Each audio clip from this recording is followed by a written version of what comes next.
Divide 457 by 2 in long division method. 2 times 2 is 4. On subtracting it is 0. We put down this 5 and 2 times 2 is 4. On subtracting it is 1. Again we put down this 7 and it is 17. So 2 times 8 is 16. On subtracting it is 1. So now this 1 is less than 2 and there is no other number beside. So we put here decimal so that we take 0.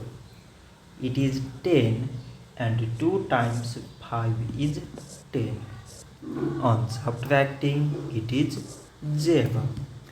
So 457 divided by 2 is 228 decimal 5. So this much for today and thanks for watching.